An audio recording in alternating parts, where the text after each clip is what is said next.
Hello, Sanbonani, Dumelang Molweni. Welcome to #Asathi Reviews. My name is Asathindzelu, and in this video, I'll be doing a film review of the movie Wakanda Forever. The executive producers are Louis Desposito, Victoria Alonso, and Barry Waldman. The director is Ryan Coogler. The writers are Ryan Coogler and Joe Robert Cole. The cinematographer is Autumn Gerald Okafor. The main characters are Angela Bassett as Queen Ramunda, Letitia Wright as Shuri, Chadwick Boseman as T'Challa posthumously, Danai Gurira as Okoye, Lupita Nyong'o as Nakia, Winston Duke as Mbaku, Tenoch Huerta Mejia as Namor, Trevor Noah as Grit, and Konichi Ume as Zawavari. I have decided to title the movie The Queen. Wakanda Forever is a sequel of the movie The Black Panther. It is set on the powerful fictitious African country Wakanda, which has a secret weapon, vibranium. Wakanda is a kingdom with a queen mother, Queen Ramunda, daughter of Lumumba, King T'Challa, son of T'Chaka, and Princess Shuri, daughter of Ramunda. In this sequel, King T'Challa is on his deathbed, suffering from an unknown illness. Whilst everyone is by his bedside, his sister Shuri is busy in the lab, working and praying for a cure to his brother's illness. Just as the technological genius makes progress in trying to save her brother's life, her mother walks in, bearing bad news. As broken-hearted as they were, they gave T'Challa a funeral fit for the magnificent king that he was. 1 year later, in a United Nations meeting in Geneva, Switzerland, Queen Ramunda arrives as the new sovereign of Wakanda. Whilst many Western countries lambast her for her country's refusal to trade vibranium, she reveals that one of Wakanda's outreach centers was recently attacked by a member state and she knows who it was. She then brings in the captured soldiers as proof and threatens the attackers and potential attackers with harsher punishment if they dare take chances with Wakanda again. A few days later, at the Atlantic Ocean, military from a Western country tried to steal vibranium yet again. In the middle of their mission, the military starts seeing weird things and members go missing, and then suddenly they are attacked by strange-looking people who also hypnotize them through a certain sound that they made. They realized that the attack was not from Wakanda, but they did not live to tell that tale. Queen Ramunda returns from the United Nations meeting and finds Shuri in the lab designing protection for Wakanda against any kind of attack. The Queen notices that Shuri is burying herself in work as a way to cope with his brother's death. The Queen then decides to take Shuri away to a quiet place to spend some quiet time with him. In this quiet place, they burn their mourning clothing as a sign of the conclusion of their mourning period. Whilst the Queen and the Princess are having some quiet time together, a mysterious person by the name of Namor surfaces from under the water wearing vibranium clothing items. He demands that Wakanda should help prevent the invasion from America, since T'Challa is the one that had revealed to the world the power of vibranium. He threatens Shuri and Ramunda to not dare say a word about his existence to anyone outside of Wakanda. He leaves a big machine and an item that Wakanda can use to communicate with him. As soon as he leaves, Queen Ramunda calls a council meeting. The council is rattled by the idea of having an enemy that also has vibranium, since they thought that they were the only ones with vibranium. They then sent Shuri and General Okoye to America to seek help from Shuri's favorite colonizer, the American Detective Ross, who has also been an ally to Wakanda in the past, regarding the scientist who had invented the vibranium detector. They are surprised when they discover that the scientist is a young girl who is still in university. The little scientist is hesitant to cooperate with Shuri and even mocks Okoye, but she eventually budges and takes them to her garage where all her work is. The cops arrive whilst they are still in the girl's workshop and they surround all the exits, but they manage to find ways to break out and run using the girl's inventions in the workshop and overturning police cars on the way as they try to escape.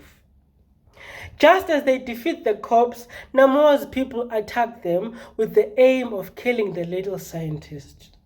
General Okoye puts up a very strong fight against Namor's soldiers, killing most of them, but the general manages to reawaken them.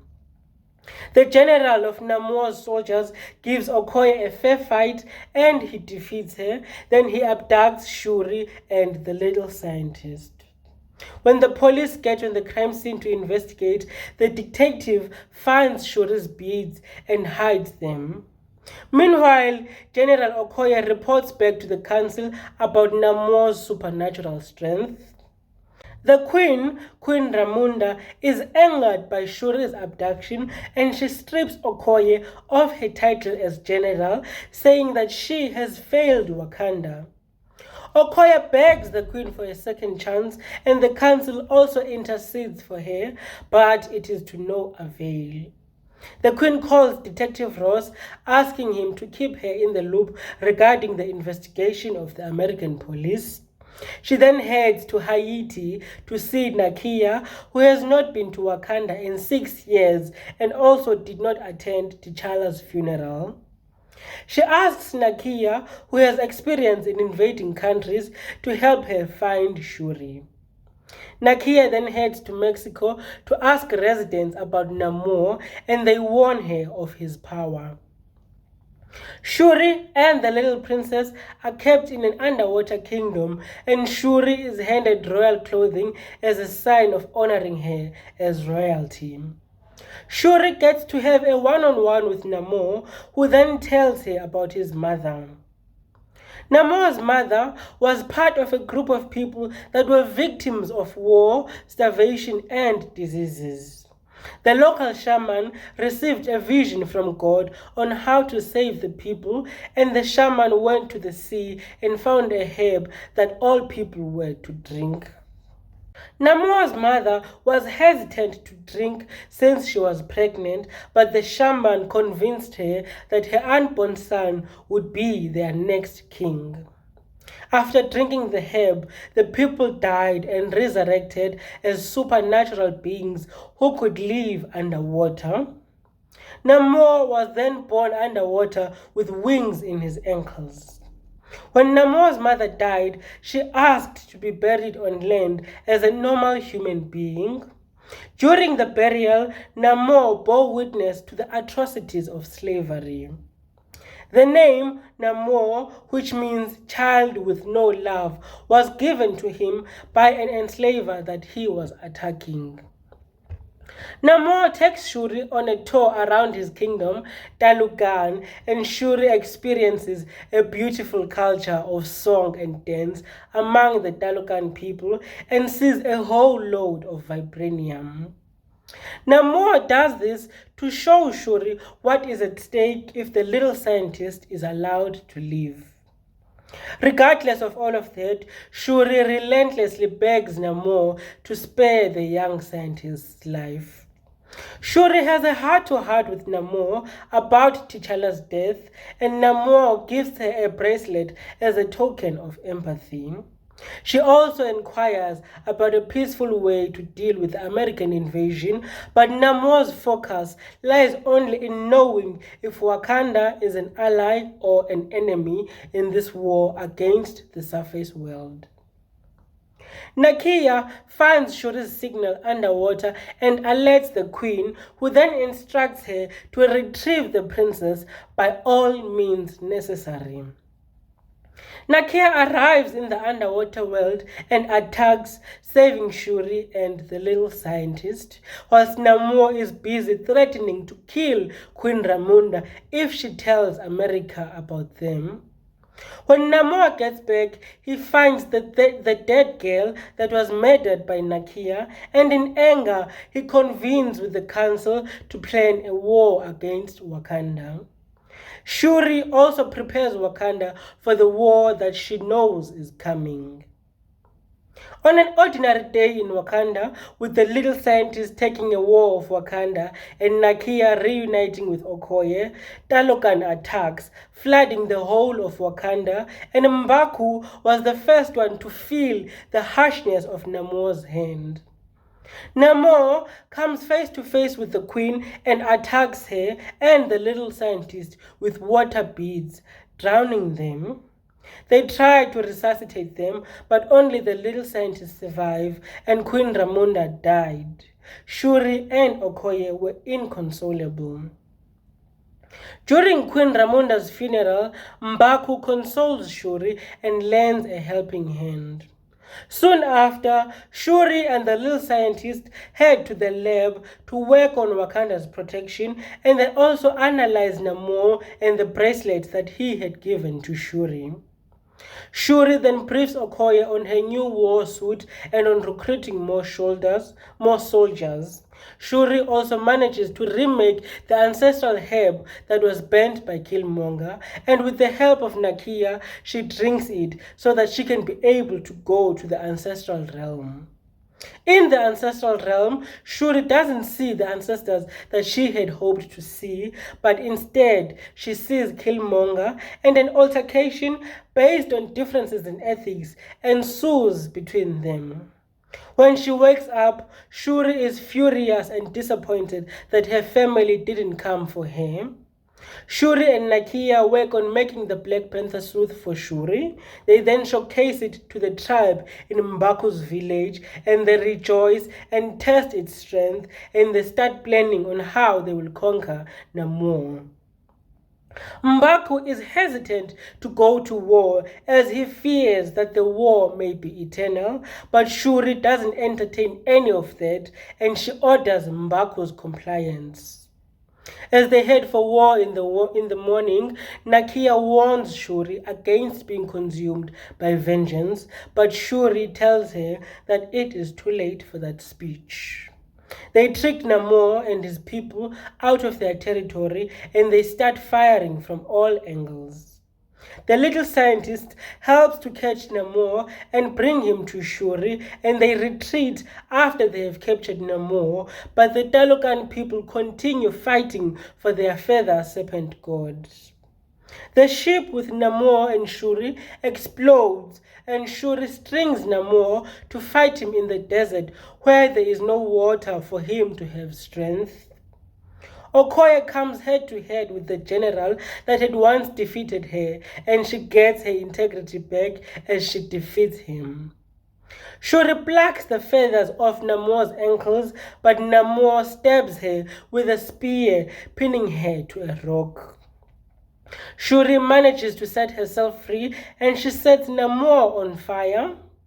Just as she is about to kill him, Queen Ramonda appears to Shuri, instructing her to show Namor who she really is. So Shuri instructs Namor to yield. Namor's mother also appears to Namor, confirming the decision to yield as a good one. With the war over and everything back to normal, the little scientist parts way with Wakanda, and typical Shuri doesn't pitch for her own ordination. Namor convinces the Talokan people of the power of the Black Panther and its alliance. The car that was transporting the arrested detective is attacked by the Wakandans, and he is freed. Shuri visits Haiti to burn her mourning clothing, and whilst reminiscing about her brother, Nakia surprises her by introducing her to her nephew, Dusant. The cultural significance of this movie to Black people is astounding, and I commend them for the inclusion of factual African attributes such as the carrying of the king's coffin by warriors and the South African language, isiXhosa. Wakanda Forever encourages respect for the elderly and the preservation of our African cultures and practices, whilst also being flexible, allowing change so that we can prosper.